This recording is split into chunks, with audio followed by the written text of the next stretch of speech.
the bunny bow during this introduction, but it's thrown me off. Explain it to me, please. Oh, I will once we get to Veggietales. Oh no. Okay. Well, how are you doing? I'm doing phenomenal. Love Island UK is not over yet. So that is sustaining me. Yeah. Love that. How are you? I am doing good. To update my bookshelf chronicles, Mm. it has been repaired, it has been brought inside the house, and I'm in the process of transferring books from one bookshelf to that bookshelf so that there's room for the books that are just strewn about. So it hasn't been completed yet. The project isn't complete yet. I have like empty shelves on the bookshelf behind me Mm. that are dusty and have the Iliad on it. Because I watched the Odyssey last night. It was so good. You need to see it. It's a fantastic movie. Yeah. And I'm like, how have I never read this book? Because I have so many thoughts with like it felt a really good. It felt like ancient literature. Like it reminded Mhm. me of so much of like the other ancient literature that I read. Yeah. Because I've like haven't read the Odyssey in my life for some reason, which is crazy and dumb. But I Mhm. have read a lot of other ancient literature, and it like the themes like parallel so well. So I'm excited to read it.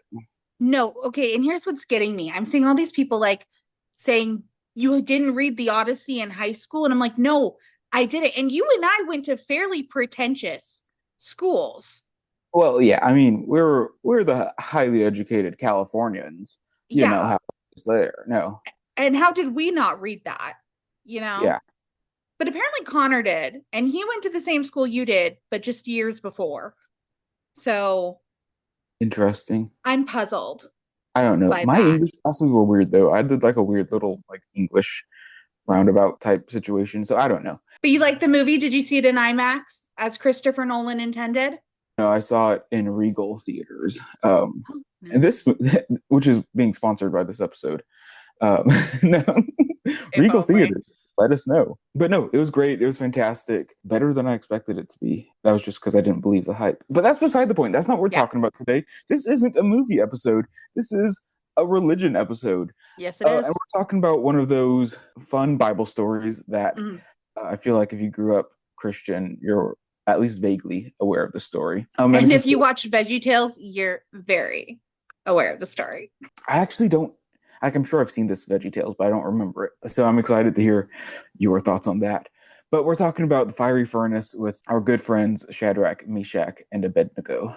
Mhm. I assume you want to start talking about the Veggie Tales. No, I would Oh, like to save that for last. And I want you to look at these ears for the entirety of the time we're talking about the book of Daniel, the story we're discussing, and then get to it. cool. All right. So in that case, do you want to give us let's talk about Daniel as a whole first. Okay. Because we've talked about Bell and the Dragon, but I Yeah. think we used the beginning of that episode to introduce the idea of the Apocrypha, and we haven't Mhm. introduced the book of Daniel yet. No, we have So not. let's talk about the book of Daniel. Yeah. Why Uh, did he get a whole book?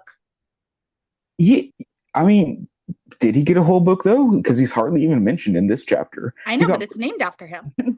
Oh, but so it's named after the character of Daniel, who's exiled from Judah, Mhm. taken to Babylon by Nebuchadnezzar, trained in Babylonian divination, and then gets this reputation for wisdom. And I think, like looking at the Bible, if you look at the Christian Bible, Daniel is placed in the prophets area. It's Mhm. intermixed between all the prophets, whereas in the Jewish canon, it's in between Esther and Ezra in the Mhm. Ketuvim or the writings. Okay. So modern Christians usually consider Daniel to be a prophet. Modern Jews don't. Um, and so, like, if we look at the Dead Sea Scrolls, that's interesting because the Dead Sea Scrolls, which is Jewish writing, did put Daniel within the prophetic literature. Yeah. So there's different contentions between historically where to place Daniel, and then because so much of the New Testament kind of draws on Daniel as prophetic literature, some think that early rabbinic sources or early rabbis were trying to distance that interpretation, that Christian lens being Mhm. forced onto Daniel, and so they moved it around from the prophetic area and placed it more in the Ketuvim in the writings. And then also because Daniel is such a late writing, so much later than all of the other prophets, it would also make sense to have Daniel not within all the prophets area. So that's why there's two differing ideas on where Daniel exists within the Like, I get it. They can't agree. But it upsets me when people can't agree. I'm like, just right. have it one way. To increase your frustration on Mhm. this disagreement, Yeah. there is a question of what even is Daniel, Oh my God. because the Protestant canon, the Book of Daniel is going to be 12 chapters, but then we have like the Catholic and Orthodox canon, which adds stories such as Bel and the Dragon, Susanna, and the prayer to Azariah. So that's going to be 15 chapters in the Catholic and Orthodox traditions, 12 in the Protestant traditions. Well, I mean, not necessarily 15 chapters, because like these stories are kind of sometimes intermixed in the Book of Daniel. Like the prayer to Azariah, which is in chapter 3 of Daniel, which is what we're talking about today. I'm Mhm. not going to be investing. I think we should have a full episode on these editions, like Noted. we did with Bell and the Dragon. Yeah. So, for the purpose of this episode, when talking about chapter 3 of Daniel, I will not be talking about the prayer to Azariah. Okay. Is there a way for me to blame this on Martin Luther? Is there a way? I mean, you can, like, if you want to, but like, I think because the problem is the old Hebrew and Aramaic manuscripts, as opposed to the old Greek manuscripts. Like the Greek manuscripts, old school Greek manuscripts, have these additions, so-called additions, Yeah. and they are additions. They are, later and separate writings that were interspersed into it. Mhm. So if we want to blame Martin Luther, there's a lot of stuff we can blame him for. Okay. So cool, we can if we want. Cool. All right. Moving on from my distress. But like as for the composition of Daniel, it likely grew incrementally, not by a single author. Some scholars think it was a single author, but for the most part, scholars agree that it was written separately and kind of put together, perhaps influenced by the Daniel character in Ezekiel, and then used as like recreated, like not really like Yeah. having like influence from that, but like having that as like a starting point. So like Um, inspo, he yeah, was a just little like, inspo, like, hey, that's a cool name. We like that. So we get chapters 2 through 6, which are mhm. written in Aramaic, which Okay. is interesting because when we talk about the Hebrew Bible, Yeah. one of my points of contentions with calling it the Hebrew Bible is, well, not all of it is written in Hebrew. Yeah. Uh, but still, we call it the Hebrew Bible because that's what we do. But Wait, chapters 2 through 6 are written in Aramaic, not Hebrew. okay. Okay. 2 through 6 Aramaic. How much would you say was written in Aramaic and how much was written in Hebrew? Chapters 2 through 6 were written in Well, no, but Aramaic. I mean of the entirety of the Old Testament. Chapters 2 through 6 were written in Okay, Aramaic. we're Um, focusing on Daniel, Jodie. 2 through 6 were in yeah. Aramaic. And then there's Who a spoke few Aramaic? parts. There's a few parts in Ezra and Nehemiah that are written in Aramaic. But other than that, everything's Hebrew. Okay. Who spoke Aramaic? Um, it's a related language. Like reading Hebrew, we can look at Aramaic and be like, okay, I can get what it's saying for the most part. Yeah. But like there are some distinctive differences that make it, kind of harder to read. But like it uses the same script and stuff. So like it's not like too distant of a language. It's not like, hey, we're writing in English and then all of a sudden Mandarin is coming in. Yeah. It's, French and then Italian. Maybe Oh, that's like a closer ish comparison, but it's not like a great comparison. would Spanish and Portuguese be Yeah, better? yeah, sure. But yeah, like they are two distinctive languages. Okay. But the first 7 chapters are kind of like this one part that works with and chapters 1 was probably originally written in Aramaic and Mhm. then translated into Hebrew, to kind of make like a nice beginning and ending for the story, to like start in Hebrew, have the little court tales in Aramaic, and then end in Hebrew. Mhm. But we get the middle chapters 2 through 6, 2 through 7, the first few chapters, Okay. which are these kind of court tales, stories, independent stories of Daniel and his friends doing things. And each story kind of acts as a standalone, and it was kind of edited together to make it more of a cohesive story, kind of, where we Yeah. see the like somewhat growth of Nebuchadnezzar as the Mhm. story goes on. Okay. So yeah, so those stories were likely collected. Chapters 1 and 7 were added later, and then even later, chapters 8 through 12 were added on. So most of these were written either in the Persian period or the Hellenistic period. So the Persian period is probably where these like court tales from 1 through 7 started. And Mm. then as we get into the apocalyptic literature from 8 through 12, that's going to be much closer to the Hellenistic period, and going up to like 164 BCE. Okay. And for people who wouldn't understand a difference between the Persian and the Hellenistic, is there like a defining characteristic you would say, like, what Right. caused that transition and shift? And Yeah. Right. Okay. So we have the brief history of Israel here. So we mm, have the divided monarchy, and then we have the Babylonian exile. mm, Or well, we have the southern kingdom of yeah. Judah, and then we have the Babylonian exile, and then they're in exile for a while until Cyrus comes along, and we enter into the Persian period where the exile has ended. They're under Persian rule now, Mm, and then later we get Alexander mm. and the Greek uprising of the world, and Okay. all that type of stuff, and then we enter into the Hellenistic period. So Okay. Persian period is where this area of Israel and Judah Mm. is dominated by Persian rule, and then we move into the Hellenistic period as it becomes dominated by Greek rule. Okay. So it went divided kingdoms, Babylonian, Persian, Hellenistic. Yeah, yeah, Okay. I think it's finally clicking for me. It's been 2 years. yeah. And we need to work on that timeline. Right, But and then Hellenistic goes into Roman, mm, and then so on and so forth. got it. Daniel is unique in that it's kind of one of the earliest biblical apocalyptic literatures, particularly the last few chapters of Daniel. And it's concerned with eschatology, or like the last things, or what will happen at the end. Mm, So it's kind of explored through explorations of heavenly events and how it impacts earthly events, and then by studying the past. And then we also get kind of numerical calculations happening here that predict the end. But like even within the book of Daniel, like these numbers are shifting. So like in verse 8:14, it's happening in 1,150 days. In mm. verse 12:11, it's happening in 12,090 days. And then in the following verse, it's happening in 1,335 days. So even as the author is writing this, like the predictions and stuff are changing. Yeah, well, because you can't really predict the end of the world. And then other things that Daniel's important with is that the developing of angels and stuff like that. We get the Oh, first references to Gabriel and Michael, and we're establishing them as like the divine messenger and commander of the angelic army, kind of respectively.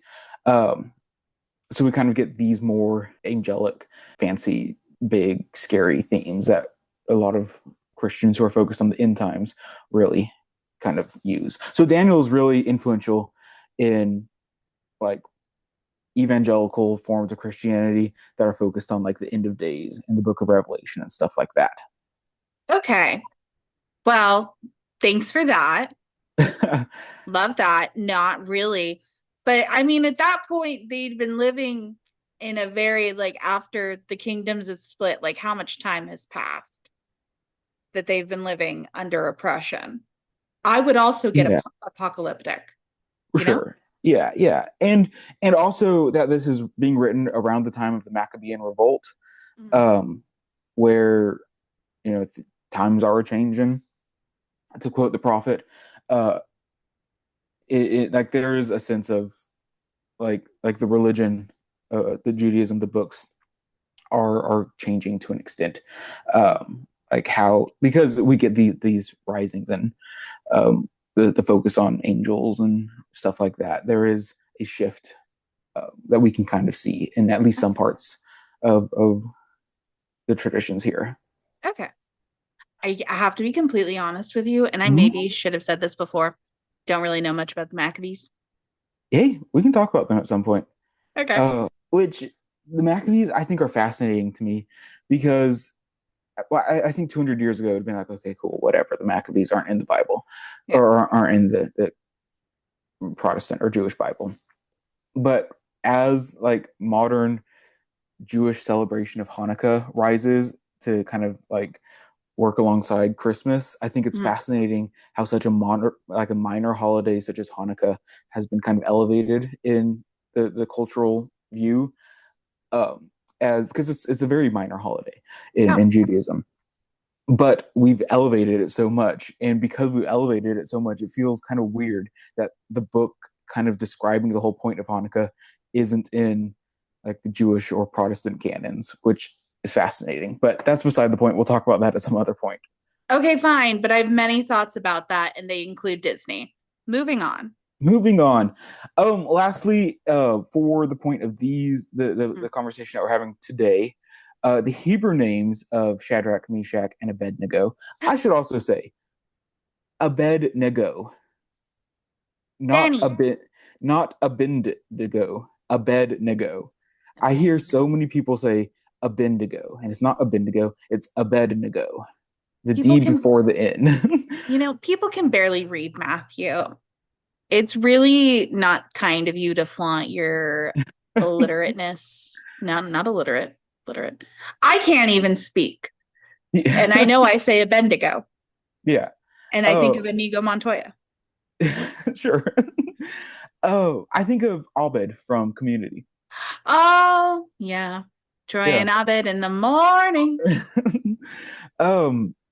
So yeah, but in chapter one, we're introduced to the characters Hananiah, Mishael, and Azariah, Yeah. and their name, and those are their Hebrew names, and they are changed to Shadrach, Meshach, and Abednego.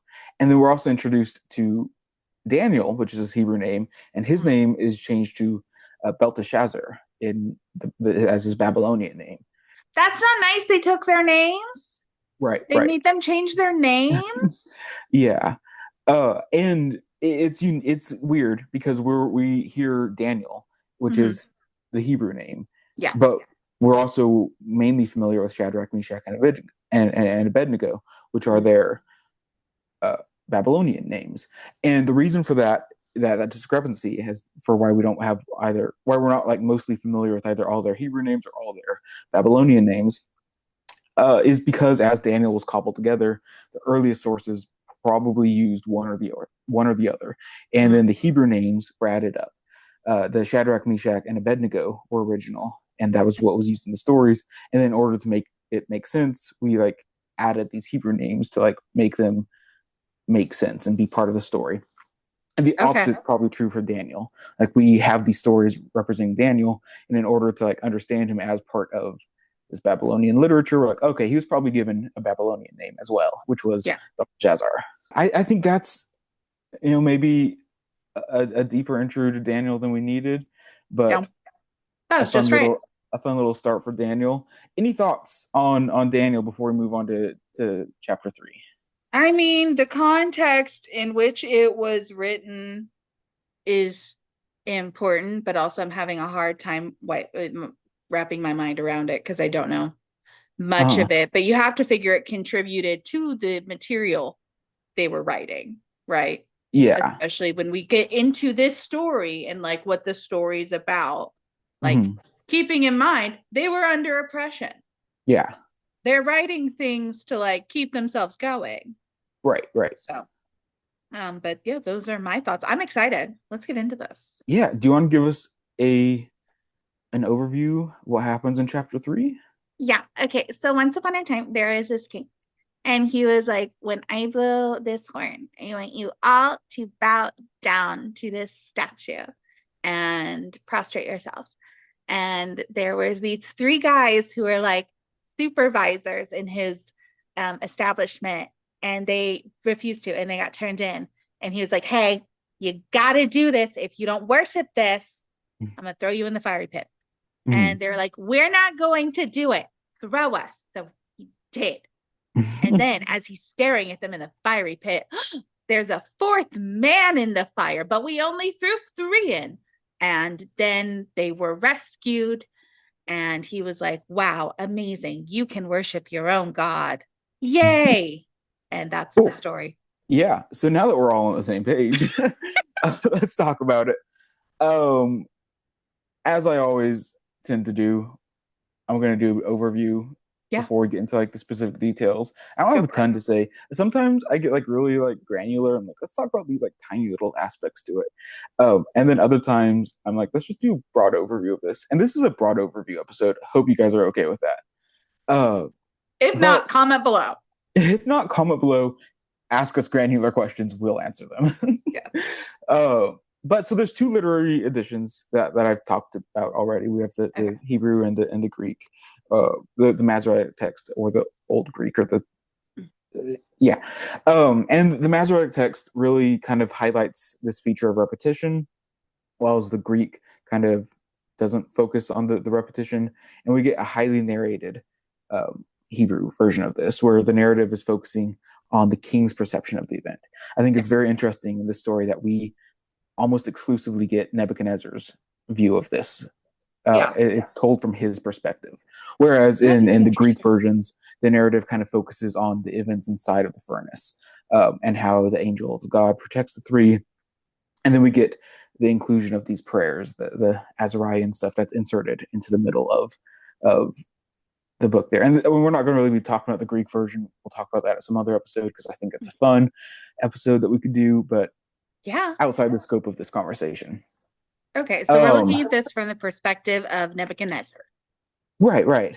And then as for the genre, it's either a conflict tale, a martyr legend, or kind of a wisdom tale. And the court conflict as a genre kind of makes sense because it follows like the fall and rehabilitation of these courtiers, and then the jealousy of their rivals and the manipulation of the king.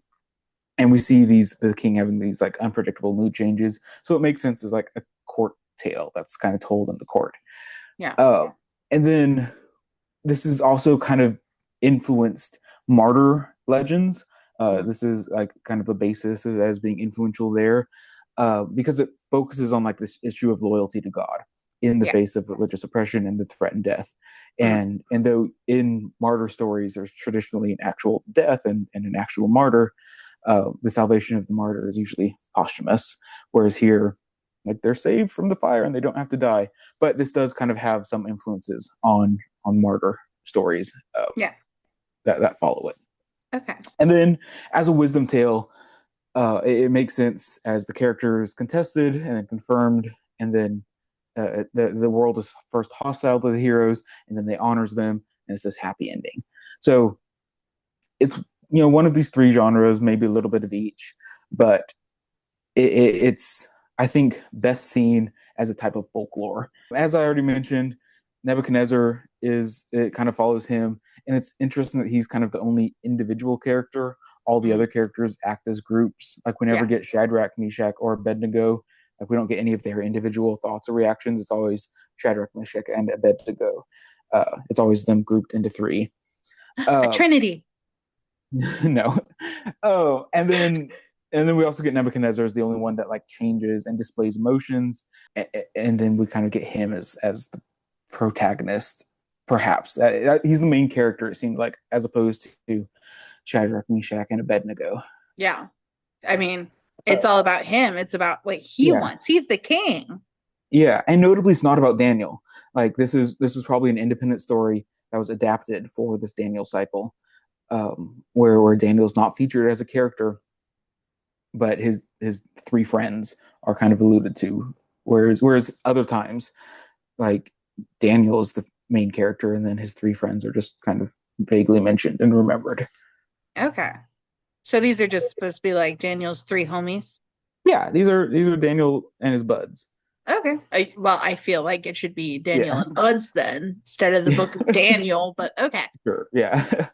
And then as for like the point of this, like as it's added to the group of the other texts, it Mm. develops the character of Nebuchadnezzar, Yeah. and it looks at the interplay between like power and knowledge, and it really works on like the negotiation of their identity in the diaspora, Yeah. as they're under these imperial contexts. So we get this critique, this how Nebuchadnezzar perceives nature and the source of power, and how he gains knowledge, and then how they like manipulate the king knows um, to fight the Jews, to put down the Jews. And then we intentionally place this integral scene that involves the king seeing that there's a fourth figure in the fire, that the Jews don't die, and that's what gives him this new perception and changes what he knows. So we see this development of Nebuchadnezzar's character, uh, to some extent. And that's what happens in a lot of these stories, Yeah. to greater or lesser success. Okay. And we'll see how this one may not be completely successful as it may seem. Yeah. Yeah. But the telling of the story is engaging in the relationship of power and perception as kind of an act of resistance to imperial rule. Mhm. They're kind of telling the story and acknowledging the power of the kings while asserting that they're only temporary claims to power and giving them this confidence in their own cultural identity. Um, so that's kind of like the point of this, I'd say, to greater or lesser extents. Yeah. To resist. You right. To resist, as you've mentioned, as a form of resistance literature. I think that could be uh, a good way to think about this. But yeah, not so much as a hey, stick it to them Yeah. resistance, but as a way to acknowledge and keep their cultural identity and find comfort and understanding in that Yeah. cultural identity, as opposed to the fear of Yeah. the empire, Yes. if that makes sense. Yeah, because it's like an acknowledgement of like you're surrounded by people who are Yeah. going to want you to assimilate, but Mhm. you don't have to do that. Yeah. No one can Which force you to do anything. Yeah, which is a fairly common theme in the literature at the time that this is made, because this is written a lot closer to the time of like the apocryphal literature, and that has a lot of themes. And then it's also placed in the Hebrew canon next to Esther, which also shares a handful of these themes. So Yeah. it makes sense that that's kind of what we're dealing with here, Yeah. both temporally and within the context of the canon. Cool. That makes me like it even more. Let's kind of talk about the specifics now. I don't have a ton of thoughts on the specifics, Yeah. but I'm sure it'll come up. It's kind of broken up into four scenes, I guess. I Mhm. guess we can talk about it one scene at a time. Yeah. Act Um, one. yeah, Act One is going to be verses 1 through 7, probably, uh, where the officials are commanded to worship Nebuchadnezzar's image of gold. Any thoughts there before I go into my rant? I mean, it makes me think of a certain calf. What's up with all the gold? I think it acts as a form of public spectacle put on the state as propaganda. Hmm. Like, we're erecting this giant statue that's very, very expensive, and I think it's acting as propaganda, and that's the point. And Yeah. that's why it's so big. The exact measurements that it gives, like 60 cubits by 6, I don't think Yeah. that's representative of anything other than like, hey, this is big. Yeah. And it kind of acts as this like, hey, there's this big statue being represented as a form of state propaganda. Yeah. Cool. What's the statue of again? What was it? It was Nebuchadnezzar, wasn't it? Was it Nebuchadnezzar? Yeah. I guess it doesn't. Yeah, Nebuchadnezzar made a statue of gold, 60 cubits high and 60 cubits broad. He set it up in the plain of Dura in the province of Babylon. It was just a statue. I mean, presumably of Nebuchadnezzar or of A deity a of deity. some Yeah. other Uh, form. I think it's interesting that there's no specific to what that was. yeah. Okay. Like, There are some mentions um, of a giant statue made of gold of Bel in Babylon, oh, in some other writings. So yeah, probably a deity of some sort. that's interesting Yeah. that we don't know that they don't specifically say what it is, but it also leaves it open-ended so it can be used within multiple different like situations. It keeps Mhm. it open to a conversation. Yeah. I think to leave Yeah. it open-ended of like it was a gold statue, it was just a big statue. Yeah. And what's and I haven't looked at the Greek version, but what the Greek versions of these texts often do Mhm. is it has these places of like, hey, more should be said there, and it fills in the gaps. Oh, So like, because we get so much of the focus on Nebuchadnezzar here, the Greek version is asking a lot of those questions like, okay, we're looking at Nebuchadnezzar, but what in the world is going on in the fire? Like, what's happening with Shadrach, Meshach, and Abednego in the fire? And so the Greek version gives us prayers and stuff coming from inside the fire, and it gives a much more closer look in that aspect because it asks these questions. yeah, And then we get like later rabbinic literature that like finds the holes in these stories to like an extreme yeah, and says, well, then we have to figure something out that happened there. So yeah, for sure, so much of the Bible is open ended, and you have to just kind of fill in the gaps wherever you can. well, okay. So big statue. Everyone has to bow when they hear music. And this is probably more foreshadowing than anything, and Mhm. likely kind of evident that it's folklore of Yeah. some form. Because there's really no evidence of like the death penalty for religious disobedience until you get to like Antiochus the Fourth, which is he reigned like 170 to 160 BCE, which is when the latter part of Daniel was written, not necessarily this part. So During the Hellenistic. yeah, yeah. Uh, and so there's really no evidence of like this death punishment being rational because Daniel 3 is imagining this as a danger. This becomes an important model for Jewish resistance against like Antiochus IV's decrees as this comes into play. And so because we get these stories that Mhm. imagine this penalty and then this penalty does arise, it becomes important in Yeah. that time. So verse 8 through 12 is going to be kind of the second scene, and we kind of get a conflict here where the Jews are endangered. We get the Babylonian or the Chaldean plot against the Jews, an address to the king, and then we get accusations against Shadrach, Meshach, and Abednego. Are the Uh, Chaldeans Babylonians or are they something else? Okay. yeah. Are they specific? In this section, kind of the dilemmas that may occur to Jews that are employed in royal administrations where they may not be fully accepted. And then like the pagan cultic practices may be antithetical to their religious practice. Yeah. And in this case, it's bowing down to an idol, Mm. which is a no-no. No. But we do come across similar problems in other parts of the Bible. So in 2 Kings 5, there's a similar problem where like you're supposed to worship God alone, but then special permissions are granted and where it's appropriate and can be accommodated when they're working in these special places where they just need to like blend in with the crowd, like not cause a scene. It's like, and in those instances God's like fine with it. He's like, okay, cool, whatever, I get it, you got to do what you got to do. But Yeah. here the specific forced act of homage to the state sponsored cult image, it doesn't really represent the realities of these monarchies, Mm. but it did kind of represent the more Greco-Roman monarchies and in situations that happened later. Okay. But these kind of imagined stories, I think, are able to kind of sharpen and dramatize the anxieties that kind of highlight the anxieties at state. So these Yeah. imagined stories are kind of revealing what these people worry about, and that's what we can see from these stories. These things may not have been happening, Yeah. but it's something that they worried could happen. Well, yeah, because So they had already seen themselves cast out and yeah, oppressed for such a length of time. Like 1 + 1 = 2. Okay. right, We see yeah. where this road is headed and we Mhm. don't like it. Yeah, and I think to me this highlights a really important way of understanding like not only like psychology but like just literature and how people present the world. I Mm. think it's so easy to see, especially if you look at like those who believe differently than us, because we Yeah. do it too. But like if you look Mm. at those who believe differently than us, it's so easy to see like how it doesn't make sense. Like the exaggerations that are told, the how kind of the truth, if you want to say so, is kind of misrepresented. And I Yeah. don't think that's done malicious, Maliciously?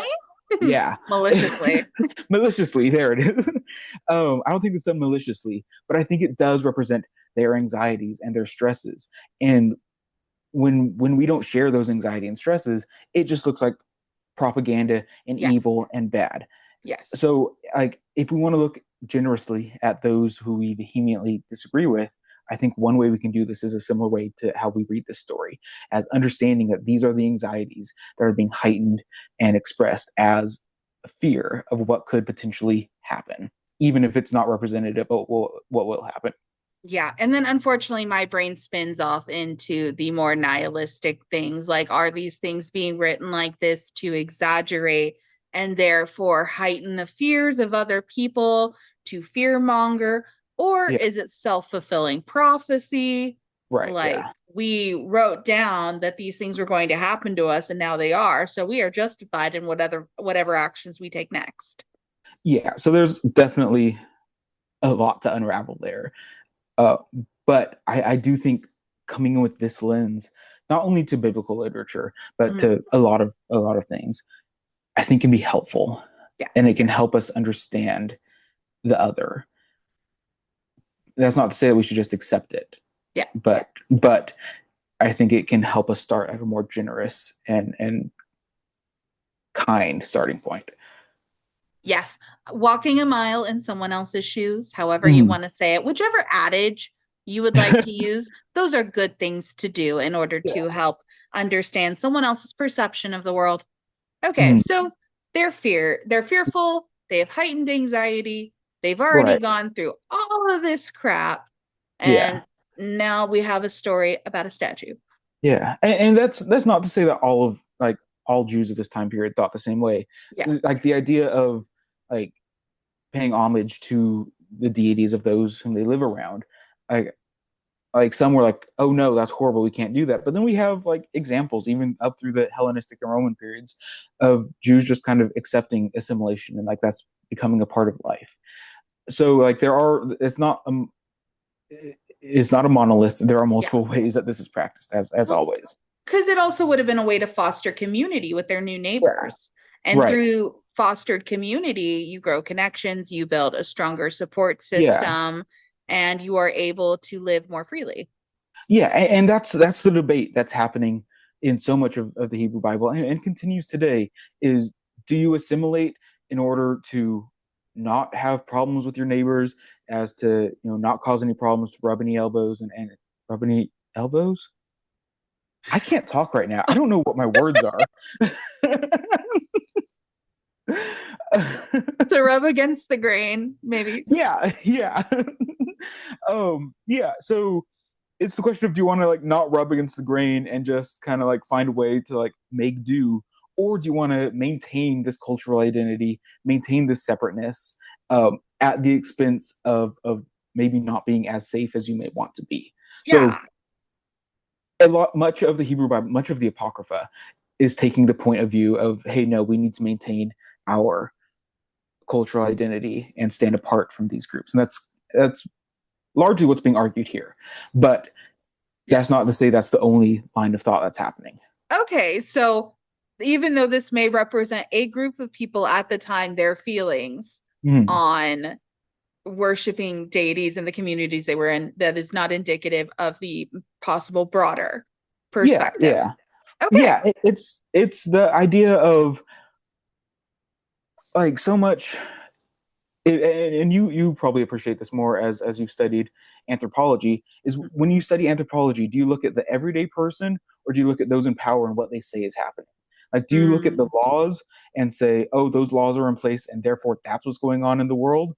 Or do you mm. look at the everyday people and how they're acting? The everyday So, people. right, right. So, like, there's pros and cons to both, but Yeah. how the people with power present reality doesn't necessarily represent the people without power, like the broader reality. Act three? Are we on Act act three. three? Yeah, Act three going to be verses 19 through 27. Yeah. We get 19 through 20. Yeah, I just kind of combined the last two in my notes. But yeah, Act three is going to be 19 through 23, and Act four will be 24 through 30.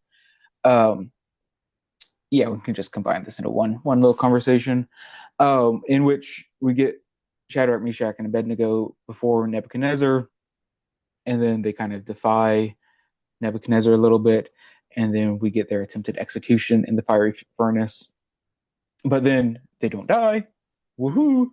And Nebuchadnezzar kind of comes to terms.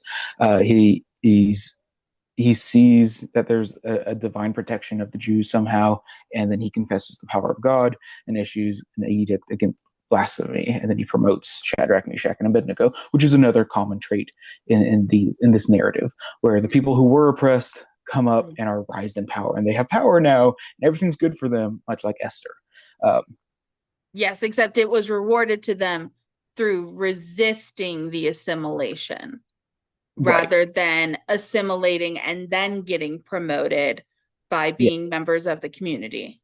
yeah, yeah. So like, I mean, obviously these are very different stories, but yeah, Yeah. they're the general narrative of hey, these people are oppressed, and then they Mhm. do things to change the people in power's mind, and then they're raised up in power. Okay. Is common in these like court tale type genres.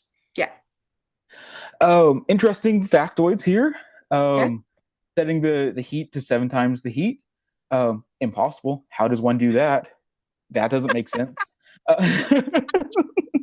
Uh, so like that's kind of like an example of the the folklore literature here. What's Yeah. happening here is we're kind of highlighting Nebuchadnezzar's power and strength, and like, hey, we're really angry, we're really upset, we're really grumpy. We're gonna crank the furnace up. We're gonna make it so hot, and then we're gonna throw these guys in there Yeah. as a way to kind of like highlight the tension of what's going on here, and then also kind of highlight the miracle of them not dying, because like Well, even the people that brought them into the fire, they died because the furnace was so hot. oh my gosh, I was cackling at that bit. I was like, and these guys, I was telling Connor, I was like, and these other guys dumped them in and then died from the heat, but Right. they didn't. And there is that there is a sense of humor that is intentional here with these court tales. Like there is a sense of humor that we don't get that in the apocalyptic literature and later Daniel. But like in the first half of Daniel, where these funny little haha stories are happening, like there is a sense of humor that is Yeah. intentional, and I think we do see it there, where it's like, oh, the furnace is so very hot, and even the people taking them to the furnace died because it was so hot. Yeah. And like maybe the joke doesn't translate to modern times, but like, hey, I mean, the whole story is a tad absurd. yeah, Like we definitely. get okay, they a giant statue. We're not going to say what the statue was, but when they hear music, they have to bow down. And then these guys didn't. So we threw them into a furnace that was 7 times hotter, which is a Right. holy number. And they didn't even burn up, but the dudes that threw them in, they burned up.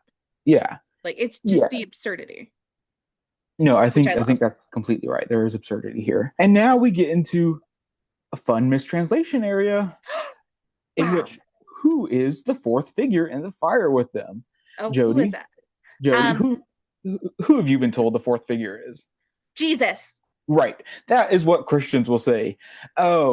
And they'll say it's Jesus, or maybe they'll say it's the Holy Spirit. But no, like the original audience would have associated this with like the angel of God. So we look at this is verse 325. Yep. And Nebuchadnezzar says the fourth looks like the Son of God, which is a mistranslation.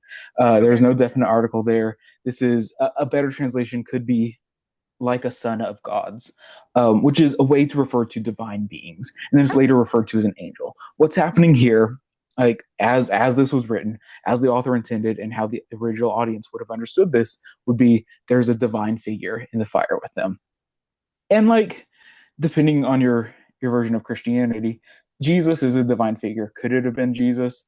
Like, sure, but was that what they were intending? By no means whatsoever. Um, so we have a divine figure, I think is how I would translate it, in the fire with them, not Jesus, not the Holy Spirit. And just like every other detail in this story, it's vague. And the figure that's there in the fire doesn't present a message or anything, No, in the Hebrew version at least. In the Greek no. version, like there's we get more in depth in that aspect, but in the Hebrew version, the figure doesn't present a message, but rather we focus on Nebuchadnezzar, and it's him who interprets the events and concludes that, um, like, oh, hey, maybe these guys were onto something, and then therefore I'm going to require the death of any who blaspheme the God of Shadrach, Meshach, and Abednego, which like is putting Nebuchadnezzar still as the protector of the deity. Like Nebuchadnezzar sees his role as the protector of the divine, Yeah. like, and I think that's still showing his lack of understanding of Mhm. of what Daniel wants to present God as. Yeah. God not as this figure that needs protecting per se, but we're highlighting the absurdity of Nebuchadnezzar here, who misunderstands the source of power and is therefore lacking understanding by threatening to kill people for not worshiping this God, which is the same problem that we started with from the beginning. Yeah. Well, great. Except now it's just transferred to two gods. We got two beautiful fish. Right. So yeah, I think there's a lot there. Not a ton of like groundbreaking like scholarship that we put out here. But I did have fun with our tangents that I think that did like this is what these conversations reminded me of. So I don't think it's too far of a tangent. But I'm sorry. yeah. If someone came here for groundbreaking scholarship, you got the wrong people. This is supposed to be casual conversation where we just discuss things and, sometimes try to simplify it and make it cute. A little absurd. Right. And speaking of simplifying it and making it cute, I hear that you want to talk about Veggietales. I do want to talk about Veggietales, specifically Rack, Shad, and Benny, um, Right. which are the names of our characters. Not Betty, So, Benny. Benny. And if you did not go to children's church, you may not be familiar, but let me tell you this 20-minute video on YouTube, great songs, some of my favorite songs in the VeggieTale catalog. But instead of a kingdom, we are at a chocolate factory. Hmm. What do you think they're making at this chocolate factory, Matthew? If I check your notes correctly, I would assume they're going to be chocolate bunnies. They are. They are chocolate bunnies. And I thought about this as we were sitting here. I'm like, how weird. Because the bunny's so closely related. Like when you think of the bunny and specifically Christianity, what do you think of? Well, I think of Easter, of course, Which is about which is about Jesus. Jesus. Yeah. Which you may relate then the bunny to Jesus. But in this, they say that he's Nezzy, the guy who runs the corporation, which, by the way, this video also a scathing review on corporate tactics when it comes to workplace injury, sick Mhm. leave, Mm. pay, the way they do your hours and clocking in and clocking out. Correct. There is just this whole secondary conversation of the corruption of corporations that is happening Cool. during this VeggieTales. They're But saying that yes, VeggieTales went woke. no, highly, extremely woke. Watch it. And if you don't see what I see, I don't know what to tell you. Cool. But yes, he wants to erect, well, he's so benevolent. He allows them to eat as many chocolate bunnies as they want in celebration of just working there. And then he wants to erect a giant chocolate bunny statue. But the three brothers, because they're brothers in this, and it's Bob, Larry, and the little asparagus. How are Okay. they brothers? I don't understand. I don't think that's how vegetables work, but okay. Anyways, they should have used the peas. Okay. The peas came in three and Mm. they would have made sense. But that's just my note. But the young asparagus reminds them that like their parents told them what to do. So they have then replaced God with the parents. It is the parents who are telling them what is the correct thing to do and not to eat these bunnies. And then Okay. the zucchini has this giant song about how much he loves bunnies. And Mhm. there's three women asparagus singing backing vocals that are just I need this song remixed with so many things. Anyways, moving on, he promotes them. They then defy him, and he's like, I'm going to throw you in the bonnet furnace. And they're rescued by a young female carrot. Yay. So there's still a furnace. We're still threatening to burn the vegetables to death. Still a furnace, but Cool. at least there is a young female protagonist who Mm. saves them twice. And then they go in, and then they're in the furnace, and a giant light spits out of the windows because there's windows into the furnace, obviously, and Right, a right. door. They have Mm. windows and a door into this furnace. And he's looking in and he's like, oh, God is saving them. And then they exit, and he's like, I'm sorry, I didn't remember to listen to what my parents told me to do. And the young asparagus is like, well, sing our song with us. And you can also remember what the right thing to do is. And it's resolved. Cool. And Okay. So the takeaway that VeggieTales has from Daniel 3 is listen to your parents. oh, I don't worry. I wrote, listen to your parents, follow the Bible completely. Completely, of course, Yes. completely. And Yeah. stand for what you believe in. Good, good. Yeah. Which, I'm okay, I can like stand for what you believe in. I get that. I can see that as like, okay, if we want to condense the message of Daniel 3. yeah. And like stand for what you believe in. Yeah. Sure. Okay. And then the listen to your parents, follow the Bible completely is just, you know, evangelical Christianity being like, we need more morals for the kids. Which like fair enough. Like, okay, cool. But the songs slap. Although at one point the little asparagus just starts singing out of nowhere, and it was very reminiscent of Haley Steinfeld in Pitch Perfect too. Um, do you remember that scene? I've not seen Pitch Perfect too. Oh my gosh, she sings an original song during the riff off where you're supposed to be singing covers. Fascinating. Thank you, Veggietales, for that illuminating interpretation. And that's why Uh, the bunny ears. and that's why the bunny ears. Yeah, and that's, Amazing. yep. And it all comes back around to the beginning. And it all makes sense now. Yes, it does. Oh, but yeah, I enjoyed this. I had a good time here. I think Daniel is it's one of those books that I've kind of sleep on. It's like, okay, whatever. But then I read it and it's like, okay, this is fascinating. There's so much happening here. As always, as it always is with those books that I don't like focus my scholarship on. I really want to read the Greek version now because it kind of sounds a little bit like Mad Libs. Like there were just these gaps in things, and they were like, what could we fill this in with? Yeah. Okay, I can send you the Greek. Heck yeah. All right. Um, but yeah, this was fun. As always, send us your questions, thoughts, concerns, and ideas. Send us your ideas. Um, and find us on all of the social medias, Instagram, TikTok, Facebook, Blue Sky. Listen to us wherever you're listening to us now, but also listen to us on Spotify, YouTube, Apple Music, and like all the other podcast places. And send us an email at threligioustreehouse@gmail.com. Uh, and let us know your thoughts and critiques. And then finally, share this episode with anyone that you want to, but in particular, this time, someone who owns a furnace. Big or small, we Yeah. take them all. Big or small, if they own a furnace, tell them about this episode. Yep. Oh, but yeah. Oh, Jodie, I didn't watch it, but I need your rating of Oh, Veggietales. Shadrach, Meshach, and Abednego. 4 out of 5. 4 out of 5. Amazing. 4 out of 5. I'm sorry. The music slaps. Um, oh my gosh. No, actually, wait. The first song started and I was immediately singing along. I didn't realize I still knew all the words because it starts with Well, "Good morning, George. How are you? I oh, hope you're feeling fine. Talk, but it's almost 8 o'clock and I haven't got the time." enough said. Enough Bye. said. Bye.